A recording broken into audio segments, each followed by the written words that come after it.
सब खराब कर दिया। ये गाड़ी को क्या हुआ? ये मुझसे हुआ है। किसने किया खराब? मैंने गेम वन वालों को ईमेल कर दी। बिल्कुल नालायक नहीं हूँ, बहुत ज़हीन हूँ। आज मेरी जिंदगी में एक ऐसी लड़की है जो मुझे कुछ करता हुआ देखना चाहती है। मैं नहीं किया, हो गई गलती। शर्जीना, अगर आपको एतराज ना हो तो मैं आपसे शादी करने के लिए तैयार हूँ। मैं नहीं किया, मैं ही तो करता हूँ सब कुछ खराब। हाँ, कभी मैं कभी तुम के आने वाले एपिसोड में आप देखेंगे कि शर्जीना मुस्तफ़ा से नाराज़ होकर अपने वालिदैन के घर आ जाती है, लेकिन इसका दिल मुस्तफ़ा के बगैर नहीं लग रहा होता। वो अंदर ही अंदर तड़प रही होती है। उधर मुस्तफ़ा का भी यही हाल होता है। शर्जीना को घर में ना पाकर शगुफ्ता बेगम बहुत ही ज़्यादा कश्मकश में होती हैं कि मुस्तफ़ा और शर्जीना के दरमियान ऐसा क्या हो गया कि मुस्तफ़ा यूँ बुझा बुझा सा है और शर्जीना भी घर छोड़कर चली गई है और उधर मुस्तफ़ा कुछ बताता भी नहीं है और शर्जीना से भी कोई कांटेक्ट नहीं है। वो मंसूर साहब से यही बातें कर रही होती हैं, लेकिन इनके पास इस चीज़ का कोई हल नहीं होता।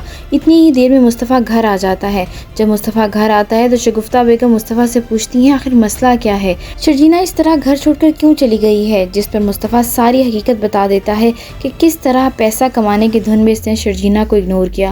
वो ये भी बताता है कि वो ये सिर्फ़ और सिर्फ अपने आने वाले बच्चे और शर्जीना के लिए तो कर रहा था, इनको अच्छी ज़िंदगी देने के लिए और इनको गुर्बत से निकालने के लिए ये सब कर रहा था।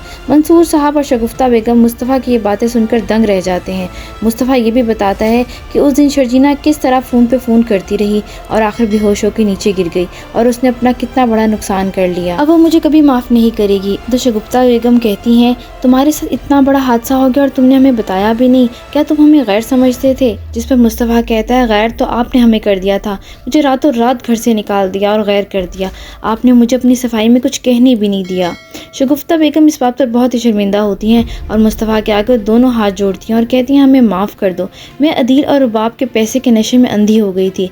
जिस पर मुस्तफ़ा कहता है अम्मा रहने दें, इस तरह माफ़ी मांगने से तो आप मुझे शर्मिंदा कर रही हैं। शगुफ्ता बेगम कहती हैं तुम फिक्र मत करो, मैं शर्जीना को घर वापस लेकर आ ही जाऊंगी और इसके आगे हाथ जोड़ूंगी, माफ़ी मांगूंगी और मुझे यकीन है वो हमें माफ़ भी कर देगी। जिस पर मुस्तफ़ा कहता है नहीं अम्मा, मैं शर्जीना के हर फैसले पर मुतमईन हूँ, मैं उसको वक्त देना चाहता हूँ, वो जो भी फैसला करेगी मुझे खुशी से मंजूर है।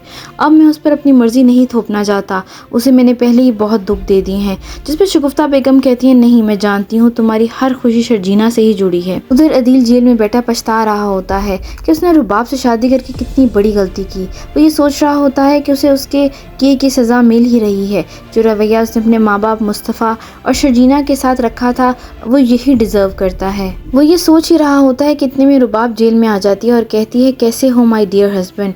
जिस पर अदील भड़क जाता है और कहता है मकार औरत, तुमने और तुम्हारे बाप ने मुझे फंसा दिया और अब तमाशा देखने आई हो, मैं बाहर होता तो तुम्हारी जान ले लेता इस टाइम।